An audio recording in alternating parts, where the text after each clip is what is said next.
Me voy a permitir leer el currículum del doctor Francisco Muñoz Valle, que va a ser nuestro primer ponente. Él es químico, biólogo, parasitólogo, egresado de la Facultad de Ciencias Químico-Biológicas de la Universidad Autónoma de Guerrero. Doctor en Biología Molecular en Medicina en la Universidad de Guadalajara. Tiene una estancia postdoctoral en la Universidad de Oxford. Es fundador y director del Instituto de Investigación en Ciencias Biomédicas del CUCS. Profesor invitado de la UNAM y de la Universidad Autónoma de Guerrero. También de la Facultad de Ciencias Médicas de la Universidad de San Carlos de Guatemala, donde fue fundador del doctorado de Ciencias Biomédicas.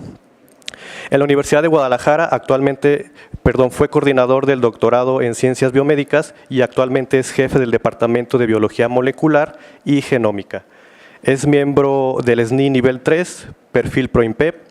Tiene 155 artículos publicados en el JCR, cuenta con 1.944 citas, ha formado 17 licenciados, 2 especialidades, 36 maestros, 26 doctorados y 5 postdoctorados, además de contar con 86 premios nacionales e internacionales, destacando el Premio de Investigación 2014 en el área de las ciencias naturales otorgado por la Academia Mexicana de Ciencias, y es la primera ocasión que se le otorga a un académico de la Universidad de Guadalajara en el área de ciencias naturales y de la salud.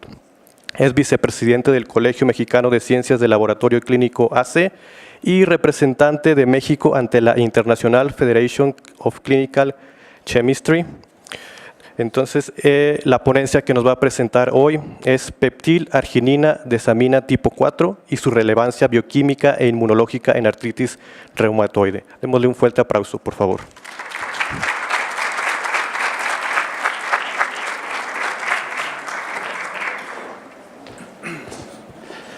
Bueno, muy buenos días a todos.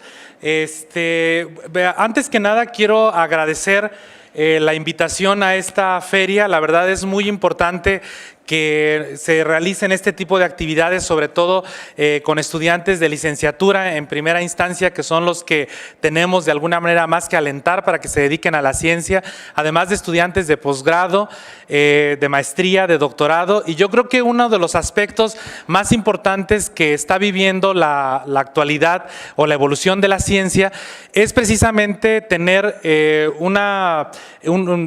tener el conocimiento integrado desde el punto de vista desde el área de las ciencias médicas, bioquímica, psicología, ingenierías, etcétera. Y esto va a permitir que ahora nosotros también podamos tener pues innovación tecnológica, desarrollo tecnológico, etcétera, ¿no?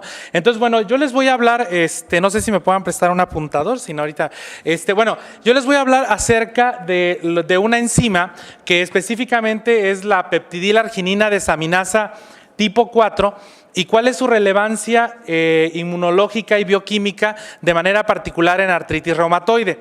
Y bueno, ¿qué es lo que tenemos que decir al respecto? Bueno, en primera instancia voy a hablar acerca de algunos aspectos generales de lo que viene siendo la enfermedad y luego posteriormente cuál es el impacto desde el punto de vista bioquímico y desde el punto de vista inmunológico. Y bueno, no sé si me pasan la siguiente o yo la paso. No sé, pero mejor voy a tomar este.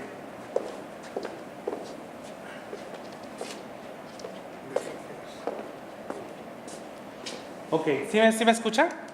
Ok, bueno, ¿qué es lo que tenemos que empezar a comentar respecto a esta enfermedad? Bueno, en primera instancia, bueno, la artritis reumatoide, para empezar, es una enfermedad autoinmune, inflamatoria, crónico y degenerativa. Y dirán ustedes, bueno, ¿qué relevancia tiene? O ustedes, por ejemplo, como ingenieros bioquímicos, ¿en qué les puede interesar la artritis reumatoide? Pues ahorita lo vamos a ver. Incluso también tiene un alto impacto desde el punto de vista psicológico, para que ahora en la actualidad se están realizando muchos proyectos relacionados con esta enfermedad. Pero bueno, en primera instancia, esta es una enfermedad de etiología desconocida en la cual principalmente se caracteriza por dolor, inflamación, destrucción articular y generalmente está regulado por inmunidad celular.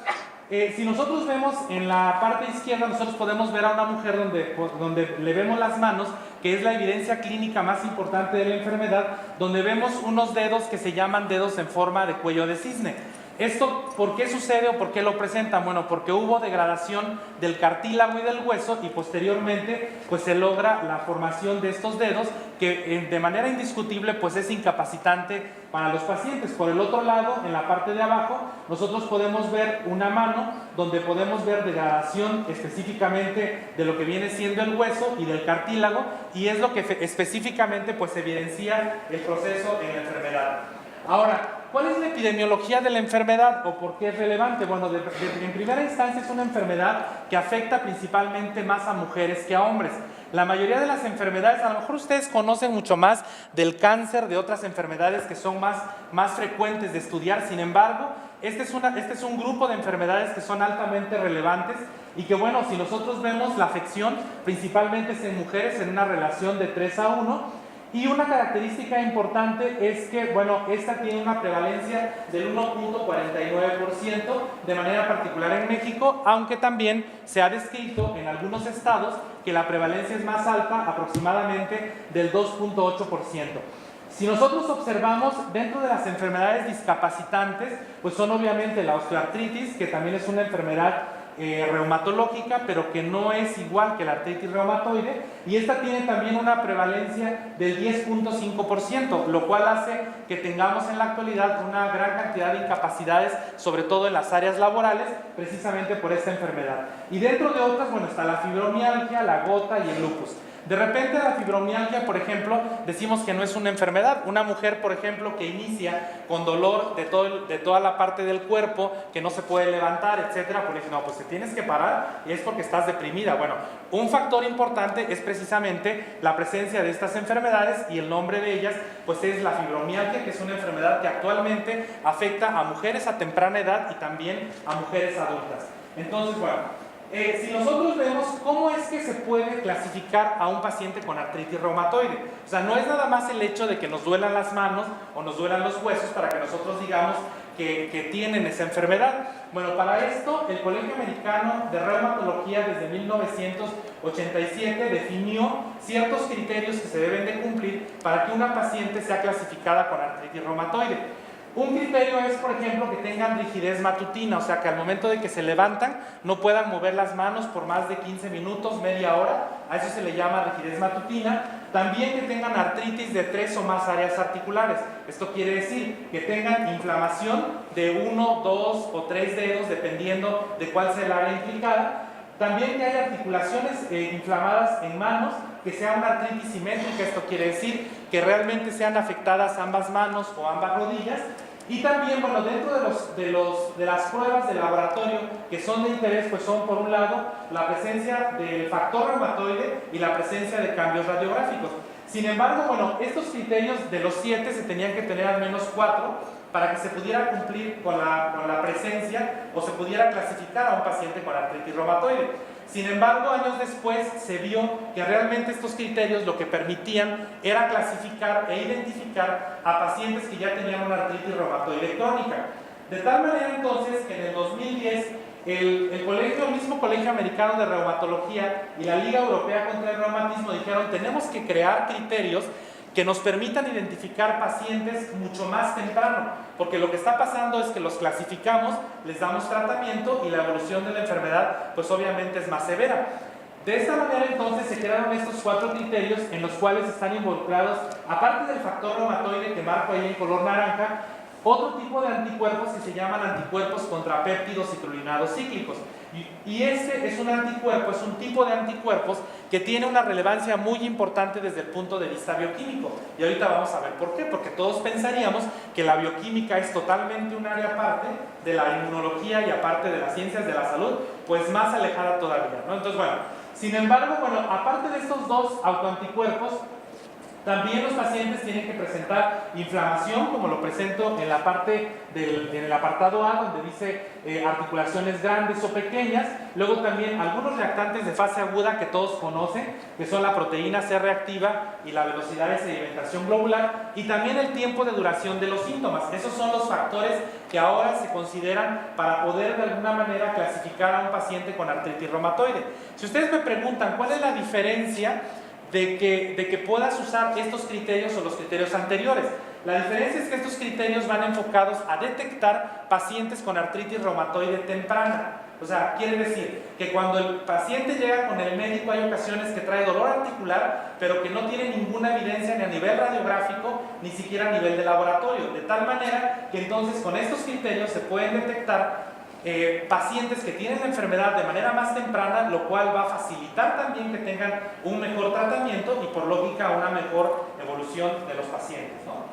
Bueno, ahora, ¿cuáles son los factores o la etiología de esta enfermedad que se han relacionado del por qué se presentan? Existen diferentes factores, pero dentro de algunos de ellos son los factores ambientales.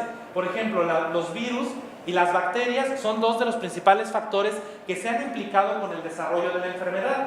¿Cuáles bacterias? Por ejemplo, parvovirus B19, citomegalovirus, el virus de Epstein-Barr, y de las bacterias, dentro de ellas Campylobacter jejuni, entre otras.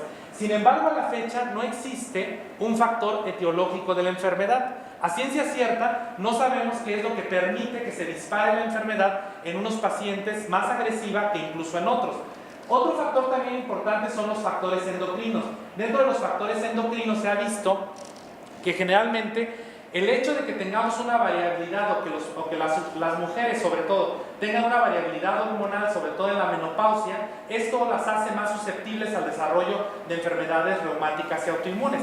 Si yo les pregunto a ustedes cuántas enfermedades reumáticas conocen, pues a lo mejor algunos me dirían pues artritis reumatoide o específicamente, gracias, o específicamente me dirían a lo mejor osteoartritis. Bueno, para que tengan ustedes una idea, aproximadamente hay 200 enfermedades reumáticas. Dentro de ellas, las más importantes son la artritis reumatoide, el lupus, entre otros. Y bueno, ahora, si nosotros vemos, aparte de los factores endocrinos, también otro punto muy importante son los factores genéticos. ¿Cuáles fueron los factores genéticos que se implicaron primero en el desarrollo de la enfermedad? Uno de los principales fue el HLA, que a lo mejor todos saben qué es, al menos los de bioquímica deben de saber. El HLA específicamente es el antígeno leucocitario humano, que es un antígeno que se expresa en las células específicamente para presentar los antígenos a las células presentadoras de antígeno. Entonces, bueno, de tal manera que estas células presentadoras de antígeno expresan este HLA y se lo van a presentar a las células T para que haya un desarrollo o se monte una respuesta inmunológica. Entonces, este fue el principal o el primer marcador genético que se estudió, fue más o menos en 1974 por Stalin, y posteriormente también se han descrito otros marcadores no HLA. Del que vamos a hablar hoy es un marcador no HLA que se conoce como PAD4, se llama el gen, y la enzima se llama peptidilarginina desaminasa tipo 4, que ahorita vamos a ver qué relación tiene. Todos estos factores están íntimamente relacionados y se ha visto que de ellos depende pues, la presentación específica de la enfermedad, que en este caso es la artritis reumatoide. Bueno, ¿qué es lo que pasa en una articulación? Bueno, de manera particular ya sabemos nosotros y se los he comentado que las articulaciones se inflaman. ¿Pero por qué se inflaman? Lo que sucede es que nosotros tenemos aquí, este es el hueso, aquí tenemos el cartílago y entonces lo que sucede es que las células migran de la parte extracelular a la parte intracelular y entonces se forma toda una red de células, que a su vez estas células producen moléculas y estas moléculas se llaman citocinas o citoquinas, pero citoquinas lo dicen los españoles, los mexicanos de citocinas, lo correcto. Entonces, bueno, en este caso particular, estas células que pueden ser macrófagos, linfocitos T, células plasmáticas, etc., neutrófilos, pueden inducir la producción de una gran cantidad de citocinas y de esa manera montar una respuesta inmunológica. ¿Quiénes son las malas de la película? Nosotros siempre decimos, las malas de la película son las citocinas porque son las que ocasionan la inflamación. La realidad es que las citocinas nos avisan de que hay un proceso inflamatorio, pero la realidad ellas no degradan ni el cartílago ni el hueso. Lo que sucede es que hay un mecanismo de señalización intracelular que permite que estas células activen a otras y a su vez hay unas enzimas que se llaman metaloproteinasas de matriz, y las metaloproteinasas de matriz son las que degradan de manera inicial el cartílago y posteriormente el hueso. Entonces, las citocinas son importantes porque obviamente exacerban el proceso inflamatorio, pero ellas lo que hacen es activar a otras moléculas que son las metaloproteasas, y estas lo que hacen es carcomen el cartílago y posteriormente el hueso. Por eso es que los pacientes, después de que tienen una artritis reumatoide avanzada, pues ellos lo que tienen es, los dedos los tienen chuecos, como los vemos originalmente, pero esto es porque se ha perdido la linearidad de los dedos, precisamente por la degradación del cartílago y específicamente del hueso. Y bueno, ahora, y ustedes dirán, ¿y qué es? ¿Y eso qué tiene que ver? O sea, porque si nosotros lo hablamos esto en diferentes disciplinas y se lo explicamos incluso a veces a los psicólogos, dicen, bueno, ¿y yo ahí como que qué tengo que ver? O sea, pues mucho, porque incluso se ha visto que la presentación de las enfermedades crónicas en gran medida precisamente es por defecto, no por defecto, sino más bien por alteraciones desde el punto de vista del estrés emocional, psicológico, etcétera, y que posterior a esto se presentan este tipo de enfermedades crónicas. Actualmente nosotros estamos haciendo varios estudios donde hemos, lo que parecía imposible, que los bioquímicos o los biomédicos nos juntáramos con los psicólogos, pues ahora ya es una realidad. ¿Y por qué? Pues porque estamos requiriendo precisamente de esa integración de las diferentes disciplinas. Entonces, bueno, aquí en este caso particular, esta es una de las principales evidencias de un evento bioquímico que tiene una influencia inmunológica y como consecuencia la presentación de una enfermedad. De manera particular aquí les voy a explicar, bueno, ustedes saben, eso, digo, ustedes son bioquímicos más que cualquiera de nosotros, o sea, esto pues, es un aminoácido que es la L-arginina. Generalmente las proteínas, cuando se traducen, pueden tener cualquiera de los 20 aminoácidos naturales, eso estamos de acuerdo, ¿no? Ahora, de estos 20 aminoácidos naturales, hay proteínas que tienen mayor porcentaje de un aminoácido que de otro. En el caso particular de algunas proteínas pueden tener un gran porcentaje de aminoácidos L-arginina, que es un aminoácido de carga positiva. Bueno, hay una enzima que se conoce como peptidilarginina desaminasa, el gen se llama PAD4 y la enzima también se llama PAD4. Esta es una enzima que actúa junto con el calcio, y de manera particular, ¿qué hace esta enzima? Lo que hace es favorecer un proceso de citrulinación. La citrulinación, recuerden ustedes, que es una modificación post-traduccional. ¿Qué es una modificación post-traduccional? Todo lo que le sucede a una proteína después de que los ribosomas la liberaron y después de que la sintetizaron. Ustedes pueden hablar cuáles son los mecanismos más frecuentes, por ejemplo, o cuáles son las modificaciones post-traduccionales más frecuentes.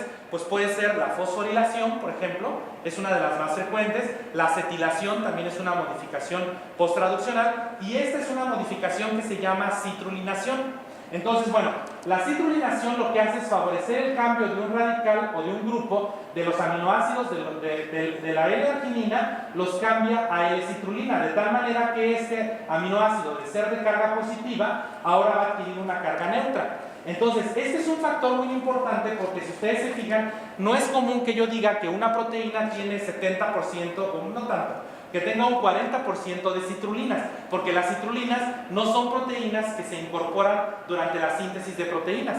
O sea, en este caso, estas citrulinas se modifican en algunas proteínas precisamente gracias a la modificación ocasionada por esta enzima, que es precisamente la peptidilarginina desaminasa tipo 4.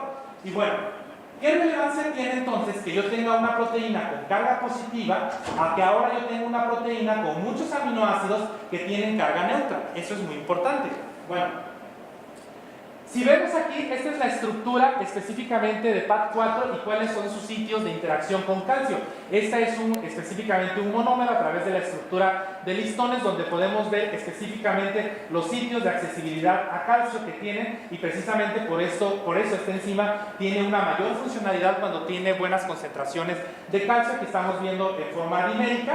Y bueno, si nosotros nos preguntamos, bueno, ¿qué importancia o qué relevancia tiene que yo tenga una proteína ahora que contiene un alto porcentaje de citrulinas? Bueno, lo primero que sucede es que en primera instancia hay pérdida de interacciones intramoleculares y hay un desdoblamiento de la proteína, porque están de acuerdo ustedes de que al haber un cambio de carga, pues obviamente hay un cambio en la estructura tridimensional de la proteína. Por otro lado también, esto es uno de los principales eventos. Sin embargo, hay, como de manera lógica, pues hay pérdida de la carga positiva, porque obviamente las argininas son de carga positiva y específicamente las citrulinas son de carga neutra. Otra característica también es que el hecho de que yo tenga esta proteína desdoblada lo va a favorecer para que tenga una elevada susceptibilidad a degradación proteolítica. O sea, es una proteína que va a tener mayor facilidad de que se pueda degradar. Y por otro lado, que sea una proteína que ahora tenga capacidad de formar nuevas interacciones. De tal manera entonces que si yo tengo una proteína que de manera tradicional tenía una estructura conformacional perfectamente adecuada, pues ahora el hecho de que yo haya cambiado estas argininas a citrulinas, pues entonces estos aminoácidos me van a permitir que sucedan todos estos factores. Pero ¿qué es lo importante? Lo importante es que además de que hay elevada susceptibilidad, capacidad de formar nuevas interacciones, etc., un punto muy importante es que esta es una proteína que ahora se puede degradar. Y al degradarse proteolíticamente, entonces los péptidos de esta proteína pueden ser presentados a través de las células presentadoras de antígeno por el HLA.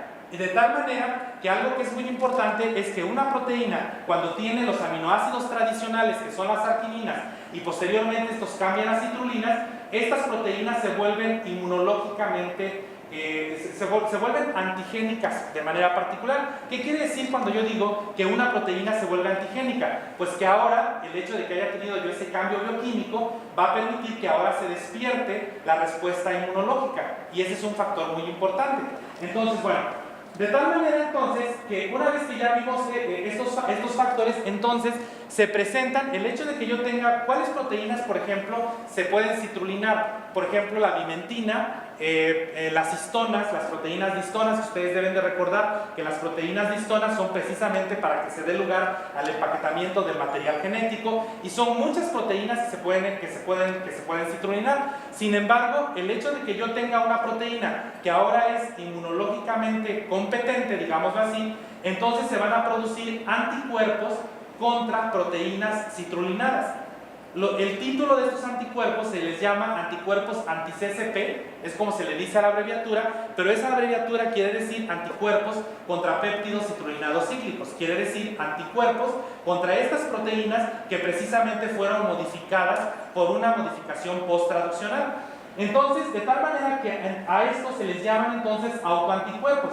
¿Cuáles son los autoanticuerpos que se han estudiado específicamente en artritis reumatoide? Y ahorita les voy a explicar. Bueno, ha habido una gran cantidad de anticuerpos a lo largo del tiempo. Se empezó desde 1940 con el factor reumatoide, pero ustedes, bueno, ya deben o debemos de saber que cuando ustedes vean un factor reumatoide positivo en un sujeto, no quiere decir que tenga artritis reumatoide.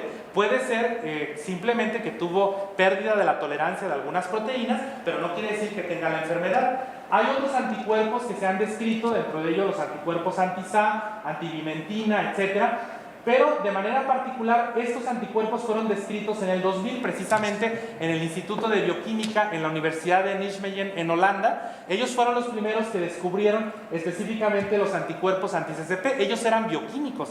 Realmente, si ustedes me preguntan, ellos no eran ni reumatólogos, ni médicos, ni químicos, biólogos, como muchos que hay aquí. Ellos eran bioquímicos puros y aplicados que vieron que el hecho de que específicamente de que hubiera una modificación química en una proteína podía inducir una respuesta inmunológica. Después ellos se asociaron con inmunólogos, se asociaron de otras disciplinas, y bueno, y ellos fueron los primeros específicamente en descubrir pues lo que son ahora los anticuerpos anti-CCP, y que estos anticuerpos anti-CCP pues es la abreviatura de los anticuerpos contra péptidos citrulinados cíclico, y que ahora sin estos pues entonces el médico tiene muchos problemas para hacer el diagnóstico específicamente de la artritis reumatoide.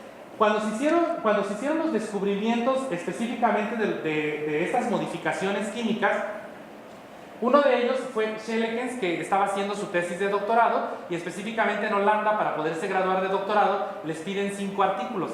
Entonces, dentro de esos 5 artículos que él publicó para obtener el doctorado, pues precisamente publicó que estas proteínas se podían citrulinar, y de ahí, olvídense, se ha venido una serie de empresas biotecnológicas que ellos tienen las patentes y que ahora tienen un impacto muy importante en la química, en los laboratorios, en la medicina, etc. Entonces, ¿eso qué quiere decir? Que ustedes tienen un amplio potencial desde el punto de vista de sus carreras de manera individual, pero necesitan tener esa pasión, pues, por lo que hacen y aparte interaccionar con otras disciplinas, no estar en campos cerrados de que yo nada más soy bioquímico y yo no puedo ver a los psicólogos, ni a los médicos, ni a los de enfrente, porque no, o sea, tienen que tener esa digamos, movilidad específicamente pues entre las diferentes disciplinas. Bueno, y esto fue en el 2000, después se descubrió, estos eran anticuerpos generales que se podían identificar, después más adelante se identificó que la propia enzima PAD4 podía también ser inmunogénica y ahora también ya se habla de los anticuerpos anti-PAD4, o sea, quiere decir que si yo tengo una enzima que tiene la capacidad de citrulinar, pero si la enzima ahora tiene muchos anticuerpos alrededor, pues la enzima no tiene la misma funcionalidad. ¿Sí están de acuerdo? Entonces, este es un factor muy importante que hasta a la fecha todavía se está estudiando. Luego, bueno, se han descrito otros anticuerpos, los anticuerpos anti-MSB, que quieren decir anticuerpos antilimentina, citrulinada mutada. O sea, todos alrededor de la citrulinación, que es lo que les acabo de explicar hace un momento. Y bueno, esto fue, si ustedes se van un poco más atrás, desde el 93 se reidentificó los primeros anticuerpos contra filagrina, que les llamó ACA, y luego posteriormente se identificaron los anticuerpos antifactor perinuclear. Al final se dieron cuenta que eran proteínas que tenían esa capacidad de citrulinarse, pero que no se habían hecho los estudios de una manera eficiente. No fue hasta que se describieron los anti-CCP que estos fueron encontrados de un 70 a un 90% en artritis reumatoide y con una alta especificidad del 90 al 95% en la enfermedad. De tal manera que esto es un ejemplo de que una modificación bioquímica puede tener una influencia médica pues muy importante, porque ahora imagínense, en la actualidad cualquier reumatólogo o médico internista que quiera hacer un diagnóstico de una artritis reumatoide no puede nada más hacer el factor reumatoide, ni la proteína C reactiva, ni lo convencional. Tiene que solicitar los anticuerpos anti-CCP porque ya se ha visto que estos generalmente tienen una especificidad muy alta en los pacientes con esta enfermedad. Y bueno, ahora, ¿cuántos tipos de anticuerpos? A partir de que ellos descubrieron que esta modificación bioquímica podía tener una influencia o un impacto directo en la clínica, pues prácticamente se han hecho diferentes tipos de pruebas de laboratorio que se les llama como ELISAs. Las ELISAs no son otra cosa más que ensayos inmunoenzimáticos ligados a enzima, donde en estas placas lo que hacen es, en el fondo de la placa, pegan el antígeno. ¿Cuál sería el antígeno? Pues el antígeno son los aminoácidos citrulinados, y entonces tú pones el suero del paciente, y entonces si el paciente tiene suero contra esos antígenos, entonces se van a precipitar y te van a dar una coloración. Para esto, ahora en la actualidad ya hay 3 tipos de generaciones de ELISAs, los anticuerpos anti-CCP1, anti-CCP2 y anti-CCP3. ¿Cuál es la diferencia? Pues que obviamente los primeros utilizaban una mezcla de antígenos, en los segundos ya los fueron purificando más, y en los terceros ahora ya tenemos en la placa pegada proteínas que sabemos qué proteína es la que se citrulinó. Por ejemplo, yo puedo tener como antígeno un antígeno de vimentina citrulinado, que es el que va a estar pegado en la placa, y entonces yo ahora voy a detectar anticuerpos contra vimentina citrulinada del paciente. Entonces, a partir de ese hallazgo que hicieron bioquímicos como ustedes, como muchos de los que están aquí sentados, y que ustedes lo pueden hacer a futuro, pues a través de eso, bueno, pues se ha venido, les decía, una serie de desarrollos científicos y tecnológicos que han tenido un impacto pues altamente relevante en la biomedicina. Entonces, bueno, si vemos cuál es la relevancia de los anticuerpos anti-CCP2, bueno, aquí es una mezcla de 3 estudios, por eso pueden ver los rangos tan amplios. Si ustedes observan, bueno, tienen una sensibilidad del 64 al 96% para R establecida, pero para R temprana tienen una sensibilidad hasta del 83.5%. La especificidad que tienen es del 88 al 100%. ¿Qué otra característica tiene esta prueba? Esta prueba tiene algo de bueno. Lo que tiene de bueno es que incluso el paciente no puede tener ningún dolor en la mano, ni en las rodillas, ni en los pies, pero se manda a hacer la prueba y la prueba ya está positiva. ¿Esto qué quiere decir? Que es una prueba pronóstica, o sea que yo puedo, con muchos años antes de que el paciente tenga los primeros dolores articulares, yo puedo definir si el paciente es positivo para anticuerpos anti-CCP. ¿En quiénes o en cuáles pacientes son los candidatos a que se puedan hacer estas pruebas? Pues obviamente en pacientes jóvenes que tengan padres o familiares que hayan tenido artritis reumatoide. O sea, puede ser que a lo mejor yo ahorita tenga 20 años y no tengo ningún dolor articular, pero a lo mejor a los 40 voy a empezar con las alteraciones. Sin embargo, en suero se ha visto que estos anticuerpos están incluso 10 años antes de que se presenten los primeros síntomas clínicos de la enfermedad, de tal manera pues que es una prueba pues bastante eficiente. También este estudio se los muestro porque este se presentó en un congreso europeo, en donde sin embargo sigue siendo relevante, porque aquí por ejemplo vemos que no quiere decir que por el hecho de que nosotros vayamos descubriendo pruebas nuevas en base a modificaciones bioquímicas, etcétera, pues nosotros tengamos que dejar de usar las pruebas anteriores. Aquí uno de los ejemplos es este, en donde ellos pueden ver que si utilizan el factor reumatoide y utilizan los anticuerpos anti-CCP, pues entonces la especificidad pues es más alta que usando solo el factor reumatoide, que si ustedes recuerdan, esta es una de las pruebas que se utilizaban en un inicio y que incluso en muchos lugares todavía se sigue utilizando, pero ahora ya se anexa específicamente los anticuerpos anti-CCP. Entonces este es un factor pues importante, ¿no? Ahora, también algo ya más puntual es que estos marcadores son marcadores serológicos, pero la relevancia es porque son de diagnóstico temprano.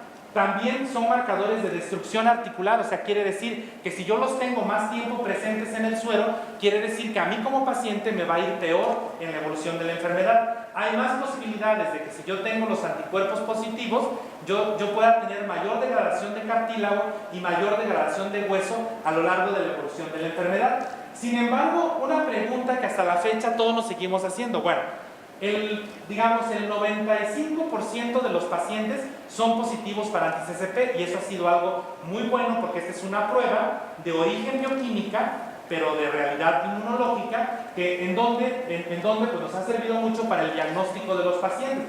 Sin embargo, hay un porcentaje, un tercio de los pacientes que son negativos a los anti-CCP. O sea, si ustedes le preguntan a cualquier médico, el médico les dice que yo tengo pacientes que no son positivos ni para factor reumatoide ni para anti-CCP, pero traen todas las manos inflamadas y todas las rodillas. ¿Qué pasa con ellos?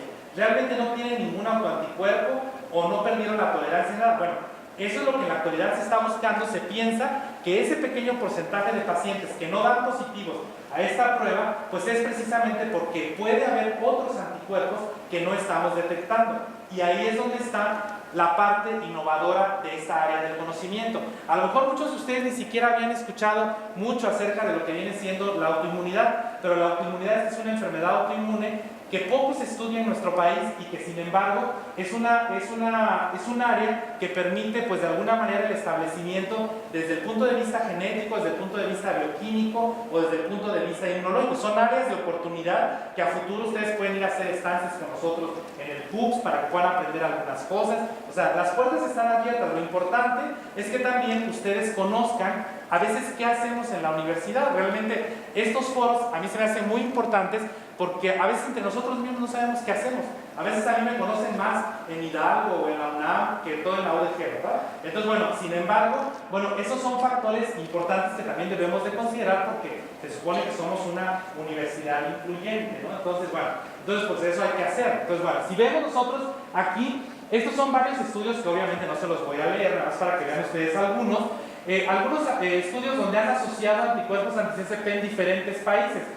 Dos de los que les voy a mencionar son estos que son de los más nuevos, este de 2017, en donde ellos hicieron una corte y vieron que los anticuerpos anti-CCP están asociados pues con diagnóstico de artritis reumatoide en Holanda precisamente, y otro estudio en el Reino Unido donde vieron que los anticuerpos también están relacionados con el factor reumatoide en dos cohortes de 658 pacientes y de 409.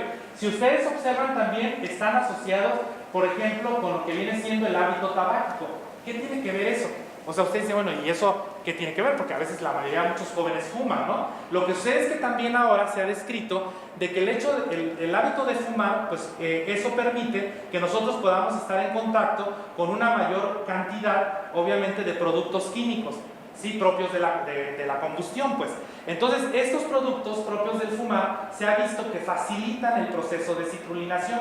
Por eso siempre los médicos preguntan si la mujer que tiene artritis reumatoide ha fumado y cuánto tiempo ha fumado, porque también de eso depende que tenga títulos muy altos de autoanticuerpos. Entonces ese es un factor también que en años recientes se ha implicado. Nosotros hicimos apenas un estudio, fíjense que para nosotros fue una sorpresa. Hicimos un estudio con la Universidad Autónoma de Guerrero, precisamente en pacientes con artritis reumatoide, y una de las características que encontramos es que ellas tienen títulos muy altos de anticuerpos anti-CCP, o sea, quiere decir que por alguna razón citrulinaban más. Entonces dijimos, bueno, la mayoría de las pacientes eran mujeres de áreas, por ejemplo, de áreas lejanas a la ciudad de Chilpancingo, que realmente no fumaban, o sea, realmente eran madres de familia. Pero dijimos, bueno, hay algo que debe estar favoreciendo y era precisamente el humo. O sea, ellas eran mujeres que cocinaban con humo y entonces estuvieron expuestas años al humo de leña, y entonces eso también es un factor que hasta la fecha no está descrito o definido como, pero se sabe que el hecho de fumar o el hecho de estar en contacto con el humo de leña también puede facilitar la citrulinación de proteínas, que como ya lo dijimos, pues es específicamente una modificación posttraduccional. Y bueno, aquí podemos ver que hay otros tipos de anticuerpos. Estos son los anticuerpos anti-MSB, que son anticuerpos contra vimentina citrulinada mutada. Y bueno, estos anticuerpos, ¿qué relevancia tienen? Bueno, de manera particular, estos anticuerpos se ha visto que tienen una sensibilidad también del 70 al 82% y su especificidad es del 85 al 98%. Es más o menos similar a los anti-CCP. ¿Esto por qué? Bueno, se ha visto que incluso son mejores anticuerpos de diagnóstico que los anti-CCP. Esto se considera que es de esta manera precisamente porque ya estás hablando de una proteína modificada muy particular y que esta proteína por alguna razón se modifica más a que si analizas el total de proteínas como lo hacen específicamente los anticuerpos anti-CCP. Y bueno, ese es un dato pues interesante, ¿no? Entonces, aunque la citrulinación como un proceso bioquímico es un prerequisito para la producción de anticuerpos anti-CCP, no siempre se induce también la producción de anti-CCP. Entonces aquí es donde viene la pregunta, ¿únicamente la modificación bioquímica es importante o hay otros cambios que son relevantes? Y entonces ahí hablamos desde dos puntos de vista, desde el HLA, que ya se ha descrito que hay marcadores de susceptibilidad para HLA en la enfermedad, o también algunas variantes del gen que son del gen PAD4.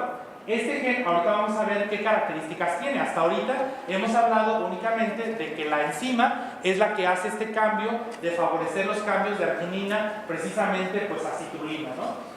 Entonces, bueno, si nosotros vemos, este gen fue descrito o fue analizado más bien en el 2003 por un grupo de japoneses, por Suzuki, y de manera particular a partir del 2003 se han estudiado muchos genes relacionados con la enfermedad. Sin embargo, el PAD4 es un gen que codifica para la enzima PAD4, que ya sabemos o ya dijimos que esta es una enzima que origina pues ese proceso de citrulinación. Y bueno, y se ha visto también que dentro del gen hay 3 polimorfismos que son altamente importantes. Los polimorfismos que son cambios en el material genético. De manera particular se han encontrado 2 en el exón 2, que es el PAD89 y PAD90, y en el exón 3 se ha encontrado uno que es el PAD92. De tal manera que si yo junto estas 3 variantes que están en color verde, se forma lo que es un haplotipo, que es un haplotipo de susceptibilidad, y si junto los 3 rojos, se forma lo que es el haplotipo de protección. ¿Qué relevancia tiene esto? Bueno, se ha visto que desde el punto de vista genético, si yo tengo estos 3, este haplotipo de susceptibilidad, yo tengo mayor riesgo de desarrollar artritis reumatoide que un sujeto que tiene el ACC, que es un haplotipo de protección. ¿Esto cómo lo puedo yo detectar? Pues yo lo puedo detectar extrayendo el DNA de los pacientes y luego en el DNA de los pacientes a través de técnicas como el PCR o la reacción en cadena de la polimerasa, yo puedo amplificar una región específica de este gen y luego puedo utilizar enzimas de restricción para cortar las regiones donde se encuentre o no se encuentre el sitio o el polimorfismo. De tal manera que yo, a través de pruebas de laboratorio, yo puedo identificar quién es GTG y quién es ACC. De tal manera que entonces, una vez que nosotros conocemos estos antecedentes, también se vio que el RNA mensajero de PAD4 es un RNA mensajero que tiene más estabilidad cuando tienes el haplotipo GTG. De tal manera que si yo soy GTG o tengo los 3 polimorfismos como este, pues tengo mi RNA mensajero tiene mayor estabilidad que un sujeto que específicamente que es ACC, de tal manera que entonces este es un factor importante porque si yo tengo más tiempo la posibilidad de que mi RNA mensajero esté estable, yo tengo más posibilidad de que haya mayor traducción también de la proteína PAT4. Y al momento de que yo tengo más PAT4, pues yo tengo mayor capacidad de citrulinación. De tal manera que entonces, con base a estos antecedentes, entonces nosotros nos pusimos dos objetivos principales. En primera instancia, cuantificar los niveles de anticuerpos, que ustedes ya saben que estos anticuerpos anti-CCP o anti-MCB, ambos, son la evidencia inmunológica de que hubo una modificación bioquímica en las proteínas. Y por el otro lado también decidimos analizar qué sujetos tenían estas tres variantes en el gen PAT4 y además de ellos ver cuáles eran los niveles de RNA mensajero que tenían. Entonces, de tal manera que nosotros planeamos este estudio y observamos que de manera particular hicimos una estrategia en donde hicimos una valoración clínica, se captaron los pacientes en el Hospital Civil de Guadalajara, luego en el Instituto de Biomédicas, nosotros determinamos los niveles de anticuerpos anti-CCP por ELISA y luego también por técnicas moleculares nosotros logramos identificar qué sujetos tenían ciertos marcadores específicamente en su genoma, ¿no? Y de esa manera nosotros pudimos caracterizar a los pacientes y luego también determinar cuáles tenían ciertos títulos de anticuerpos. Y bueno, el primer estudio que hicimos lo hicimos en la población del occidente de México, en donde, bueno, ustedes ya saben que la población del occidente de México pues cubre ciertas regiones, ciertos estados, como son Michoacán, Jalisco, Querétaro, Guanajuato, etc. Y bueno, y ahora, ¿qué fue lo que nosotros vimos? Bueno, este trabajo lo inició una de mis primeras alumnas de doctorado, que ahora ya es profesora de la Universidad de Guerrero, en donde, bueno, estos resultados los publicamos en la revista Immunology Letters. Y luego, bueno, ¿qué fue lo que encontramos? De manera particular, nosotros observamos, identificamos los tres marcadores y vimos que en población del occidente de México, los tres marcadores son marcadores de susceptibilidad genética. De tal manera que nosotros, si lo comparamos con otras poblaciones como caucásicos, japoneses, etcétera, pues podemos ver que ellos también en algunas poblaciones caucásicas observaron una relación importante como marcadores de susceptibilidad, de tal manera que nosotros dijimos, bueno, ok, entonces vemos que si yo estudio cada marcador de manera individual, pues yo voy a poder decir si este paciente no tiene una susceptibilidad genética al desarrollo de la artritis reumatoide. Posteriormente, nosotros analizamos los haplotipos, que los haplotipos no son otra cosa más que la combinación de los tres marcadores, de tal manera que estos que están aquí en verde, nosotros podemos observar que el porcentaje más alto está en el grupo de pacientes con artritis reumatoide en comparación con los controles, con un odds ratio de 1.41, lo cual me indica que específicamente aquellos sujetos portadores de este haplotipo pues tienen una susceptibilidad mayor del desarrollo o de estar asociados específicamente con la enfermedad. Y entonces, bueno, después tomamos nosotros los pacientes que eran homocigotos para cada una de las variantes y también vemos que esto se repite de igual manera, o sea, los pacientes con AR tienen una mayor frecuencia en los que son GTG que los sujetos control y esto pues con un OR casi de 2, lo cual efectivamente nos indica que es un marcador genético de susceptibilidad para la población del occidente de México.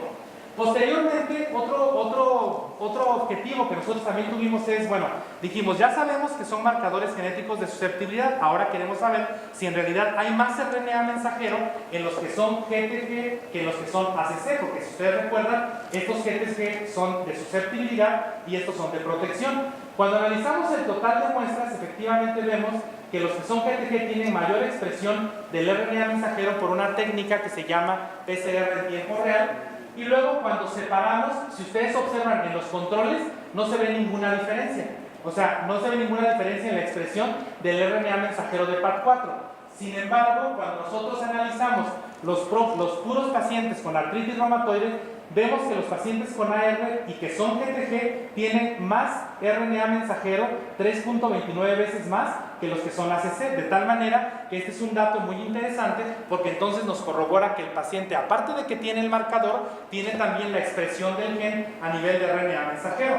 Y bueno, después lo que nosotros quisimos hacer, bueno, ahora vamos a comparar cada marcador con los niveles de anticuerpos. Y efectivamente, si ustedes se enfocan nada más a este, que sería el más importante, podemos ver que aquellos sujetos que son GTG y que ya habíamos dicho que tienen más altos niveles de RNA mensajero, pues estos sujetos también tienen títulos más altos de anticuerpos anti-CCP, lo cual, ¿qué quiere decir? Que por un lado tenemos el marcador genético, por el otro lado tenemos la parte del RNA mensajero que correlaciona muy bien, y luego la última parte que tenemos efectivamente mayores anticuerpos citrulinados. ¿Cuál es la parte que nos falta hacer? Ahora lo que queremos hacer nosotros es un estudio donde nosotros podamos agarrar los neutrófilos de los pacientes e identificar por HPLC, por ejemplo, si la enzima está activa o no está activa, que eso es algo que nos interesaría mucho, porque una cosa es que yo tenga mucho RNA mensajero, pero a lo mejor no tengo absolutamente nada de actividad enzimática.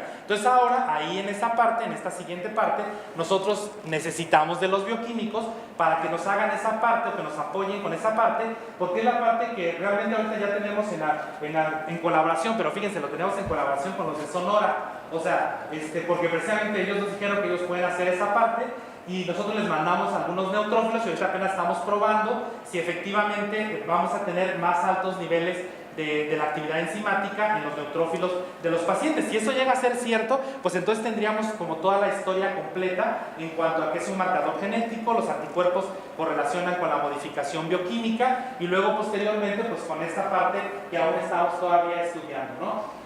Después, otra parte del estudio que también que hicimos, bueno, dijimos, ya vimos que es un marcador genético, ya vimos que los anticuerpos anti-CCP están asociados con artritis reumatoide. Bueno, después hicimos otro estudio con varios autoanticuerpos, que esto lo hizo la doctora Ciandia Reyes, que ahora está en la universidad, en la Universidad de Guadalajara, pero en el CUSUR. Específicamente ella está ahora trabajando con alimentación y autoinmunidad, pero bueno, en ese entonces era mi alumna de doctorado y hicimos este trabajo donde el objetivo no fue identificar si era un marcador genético o no, o sea, eso ya lo sabíamos. Sin embargo, con una N diferente de pacientes pudimos observar y replicamos perfectamente en población del occidente de México que los tres son marcadores genéticos de susceptibilidad, como ustedes lo pueden ver aquí, que ese no era específicamente el objetivo del estudio. Sin embargo, nos encontramos un dato muy interesante, que fue el que publicamos en Clinical and Experimental Immunology, en donde, por ejemplo, nosotros vimos, fíjense, esto es un total de 170 pacientes, y en teoría esto es lo que los médicos ven. El problema es que luego no saben cómo interpretarlo. Por ejemplo, si un médico manda un estudio de laboratorio y el laboratorio se lo da negativo, entonces el médico dice, el laboratorio está mal porque el paciente tiene dolor articular, no puede caminar y los anticuerpos no me dan positivos. Bueno, pues resulta que hay pacientes que no tienen ningún anticuerpo, miren. El 20 pacientes, que son el 12%, no tienen ningún anticuerpo, pero tienen artritis reumatoide. Entonces, lo que hicimos aquí nosotros fue buscar otros autoanticuerpos y vimos, fíjense, que si nosotros utilizamos el factor reumatoide, que ya es uno tradicional, los anticuerpos anti-CCP y los anticuerpos anti-MSB, entonces el 38% de los pacientes lo presentan. ¿Qué quiere decir esto? O sea, que entonces, aunque se haya descubierto que los anticuerpos anti-CCP son muy buenos para el diagnóstico de la artritis reumatoide, todavía hay muchos autoanticuerpos que deben o están por descubrirse. Porque nosotros estaríamos contentos cuando ya digamos que todos los pacientes son diagnosticados por un panel particular de anticuerpos.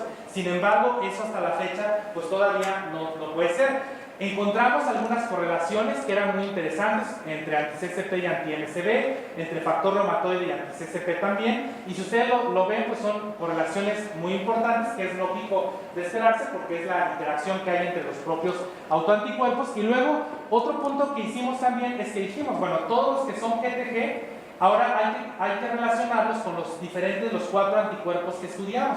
Y lo que nosotros vimos aquí es que esto ya lo habíamos descrito, que los GTG se asocian con títulos altos de anti-CCP, pero lo que no habíamos descrito es que los GTG también se asocian con títulos altos de anticuerpos anti-MSB o anticuerpos antivimentina citrulinada mutada, que se los comenté anteriormente. No, con los otros dos autoanticuerpos nosotros no encontramos ninguna relación. Y bueno, después un dato importante, dijimos, bueno, eso pasa en el occidente de México, pero en el occidente de México, recuerden ustedes que nosotros tenemos una ancestría muy particular ¿Y quién ha sido el grupo que ha definido de mejor manera la ancestría del occidente de México? Pues el grupo de investigación del CUCIENEGA, donde está el doctor Héctor Rangel, donde ellos han descrito cuál es el porcentaje de genes de origen caucásico, amerindio, de genes negros, asiáticos, etc. Y entonces una característica que nosotros tenemos en el occidente de México es que la ancestría es preferencialmente caucásica, muy diferente al sur de México, que tienen una ancestría preferencialmente asiática y también de genes negros. De tal manera que entonces aquí nosotros decidimos hacer un estudio con una colaboración en Guerrero, y entonces, bueno, este estudio lo está desarrollando una de mis estudiantes de doctorado, la doctora, la maestra Baños Hernández, la maestra Joana, de tal manera que, bueno, recientemente lo acabamos de publicar específicamente en Human Immunology. ¿Y qué fue lo que nosotros encontramos? Bueno, en primera instancia vimos que de igual forma, al igual que en el occidente de México, todos los anticuerpos están positivos, los anti-CCP, al igual que en la población del occidente de México, y obviamente también en la BCG, la proteína C reactiva. Aquí estudiamos una N de 200 pacientes con artritis reumatoide y 200 controles.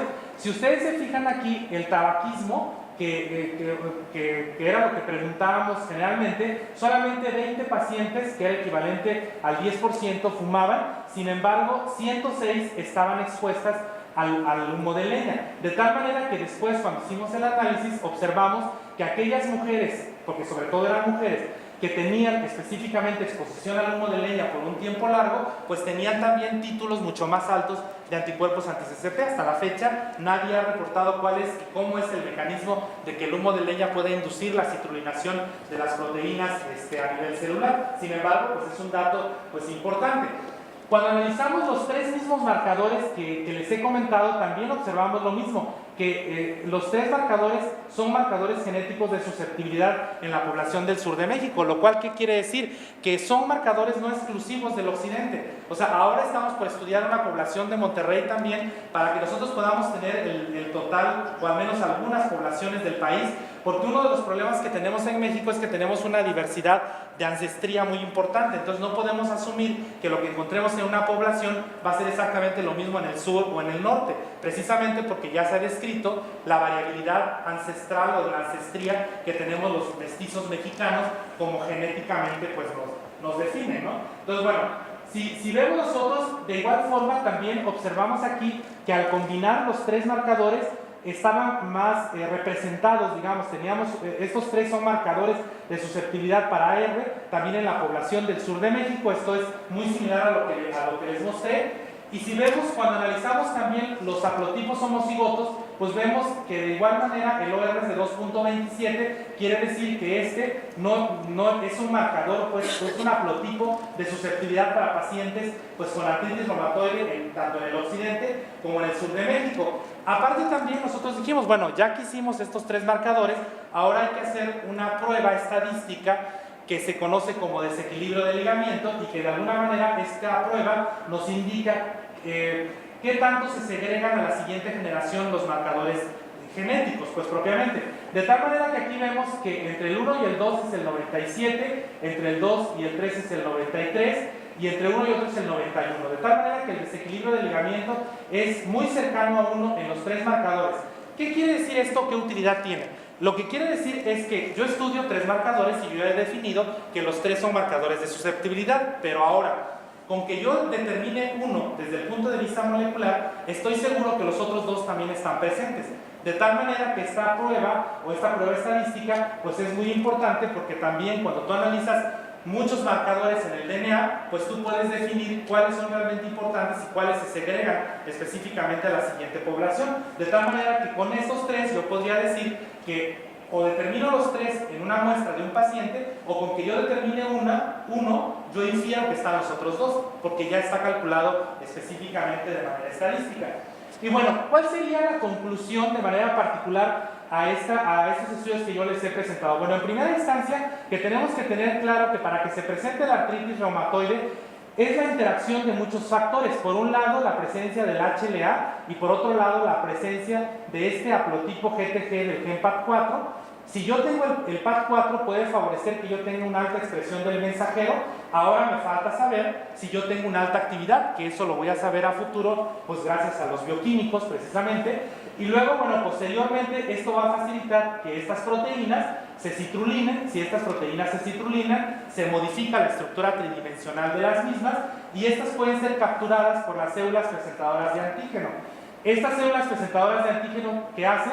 Pues las captan, las degradan y las presentan. ¿A quién se las presentan? A las células T a través del TCR, que es el receptor de células T. Y una vez que las presentan, entonces estas células producen una gran cantidad de citocinas que pueden ir y activar a las células B.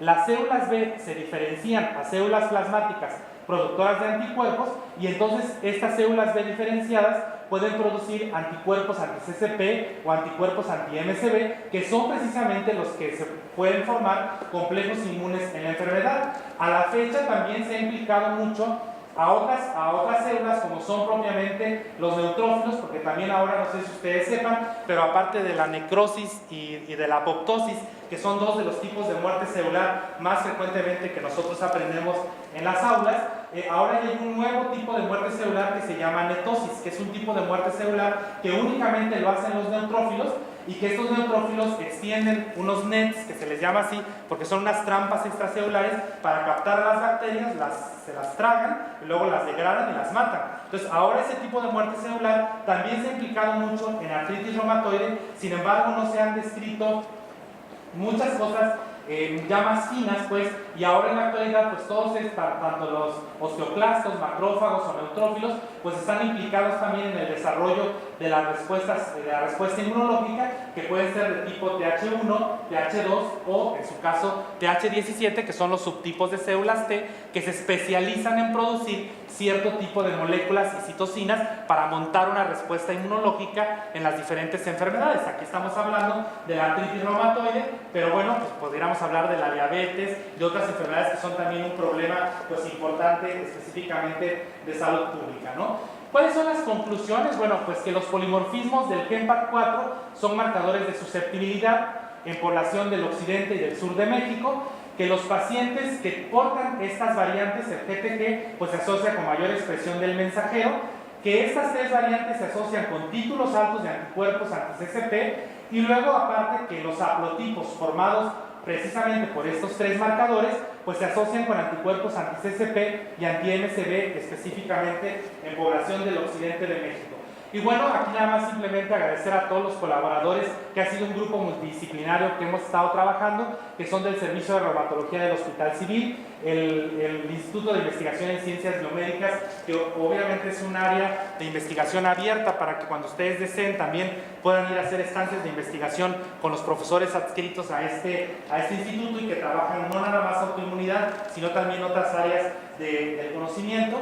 Y bueno, a los servicios de reumatología y medicina interna del Hospital Raimundo Abarca Alarcón de Chilpancingo y a investigadores también de la Universidad Autónoma de Guerrero, que con ellos hemos tenido pues una cercanía muy importante. Indiscutiblemente, lo más importante pues de los laboratorios pues también son nuestros estudiantes, que son estudiantes algunos aquí son de licenciatura, de maestría, de doctorado, y algunos de postdoctorado, algunos ya se fueron porque no pude tomarles la foto ayer, pero bueno, sin embargo, bueno, es simplemente esta charla para poderles a ustedes mostrar un poco de lo que nosotros hacemos o parte de las líneas de investigación, que espero que a futuro pues pueda ser de interés también de algunos de ustedes de esta carrera, porque créanme que es muy importante realmente que cada vez hagamos más equipos multidisciplinarios para el avance de la investigación científica, la innovación y específicamente la ciencia. Y creo yo que este es uno de los principales foros. Yo creo que a lo mejor ahorita, yo como siempre lo digo, no importa que seamos dos que me estén escuchando,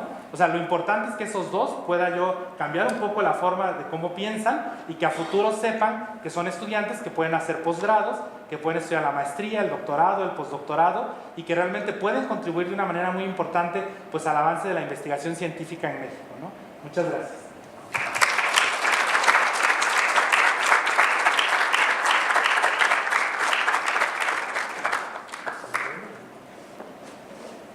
Muchas gracias, doctor.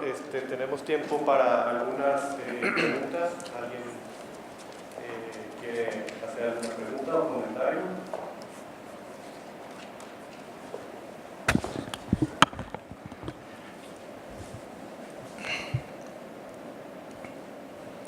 felicidades, doctor, muy buena su presentación. Y bueno, con una pregunta, una inquietud. Actualmente que está tan en boga la farmacología de tipo biológico, ¿sabe usted si se ha desarrollado algún tipo de fármaco biológico dirigido específicamente a esta enzima, a PADI4? Bueno, de manera particular, una terapia biológica específicamente para PADI4, yo hasta ahorita no conozco que se haya desarrollado. Obviamente es uno de los genes que más se ha estudiado en la enfermedad, aparte del HLA, precisamente porque se han visto en estudios de replicación que no es únicamente marcador de susceptibilidad para poblaciones japonesas, como fue descrito inicialmente, pero ahora está, digamos, en estudio realmente más la parte de la actividad enzimática, porque ya se ha descrito que son marcadores genéticos, ya se ha descrito que hay una influencia sobre la expresión del RNA mensajero a nivel transcripcional, pero ahora lo que falta por hacer es valorar si realmente hay una específica alta actividad enzimática y seguramente en ese momento pues se pudiera generar una terapia biológica. En este momento lo único que se ha descrito, aparte de lo que comenté, pues son diferentes tipos de anticuerpos anti-PADI4, porque antes nada más se hablaba de que algunas proteínas se podían citrullinar. Ahora ya se sabe que la propia enzima puede, digamos, producir una respuesta inmunológica y por eso es que se están detectando los anticuerpos anti-PAD4, pero todavía aún no está totalmente definido si estos pueden ser utilizados como marcadores de susceptibilidad. Sin embargo, bueno, en artritis reumatoide recordemos que no hay a la fecha terapia biológica para PADI4, pero sí hay terapia biológica para muchas citocinas. Por ejemplo, para TNF-alfa, para interleucina 1, la más común es para TNF-alfa, por ejemplo, los pacientes que no responden a las drogas modificadoras de la enfermedad, como son, por ejemplo, metotrexate, cloroquina, etcétera, pues son pacientes que la siguiente etapa pues, es utilizar un biológico. El punto está en que estos biológicos pues, son muy caros y no están disponibles para toda la población. Solamente bajo prescripción médica los puede dar el médico reumatólogo y solamente en el Seguro Social. Entonces, es un tipo de terapia también muy buena que mejora mucho los síntomas de la enfermedad y que precisamente estos anticuerpos anti-TNF-alfa fueron diseñados precisamente porque se sabía que el paciente con artritis reumatoide presentaba mucha inflamación y presentaba mucho TNF. Y entonces, gracias a ese conocimiento, los biotecnólogos y los bioquímicos, o sea, ustedes, ¿verdad?, son los que se pusieron a ver cómo podían diseñar una molécula que pudiera bloquear a las citocinas y entonces, bueno, gracias a eso también, pues ahora nosotros podemos contar con varias terapias biológicas, aunque no en todos los casos funcionan al 100%, pero existen. Lo que sí creo es que a futuro en esta molécula y otra que es MIF, que también estudiamos en el laboratorio, pues pueden ser moléculas que puedan ser a futuro utilizadas o se pueden diseñar medicamentos o terapias biológicas, ¿no? Pero todavía es más a largo plazo. Sí.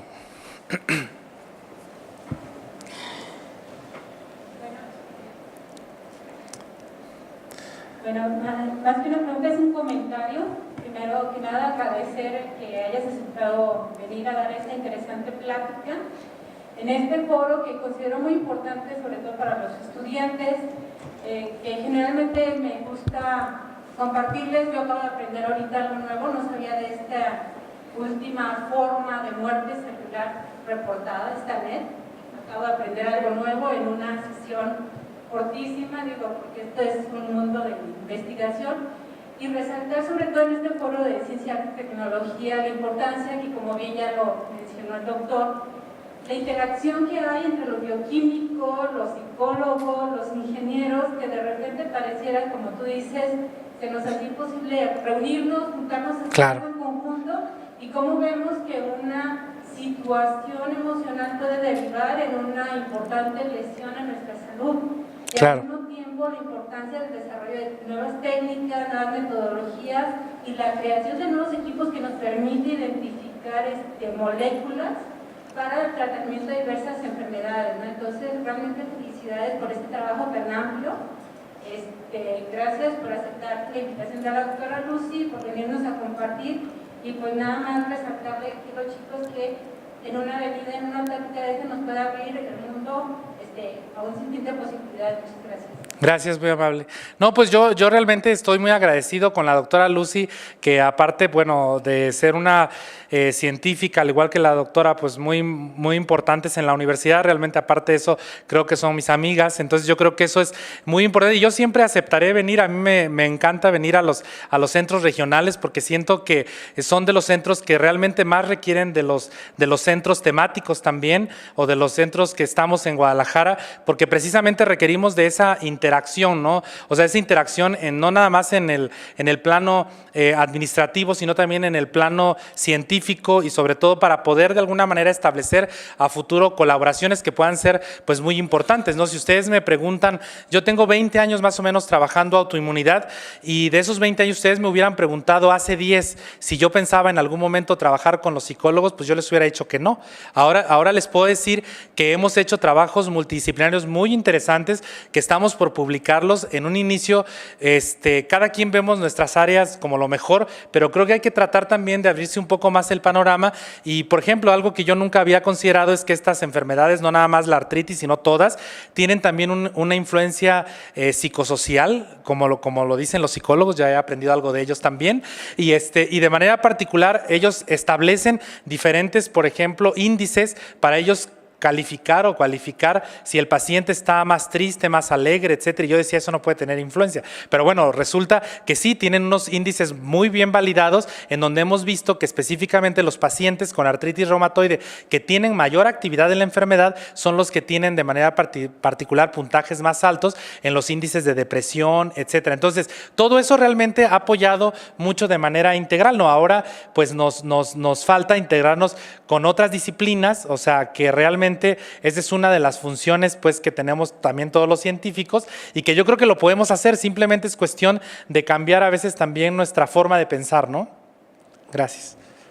Bueno, pues muchísimas gracias, Francisco, por la aceptación, la invitación y bueno, sobre todo pues en estos foros, como dices tú, regionales, que de alguna forma pues sí impacta mucho a los muchachos.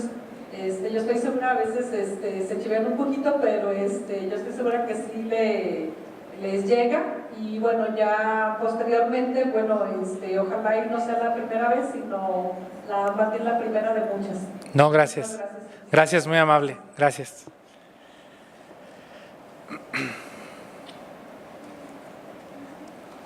Bueno, le brindamos un fuerte aplauso al doctor. Gracias.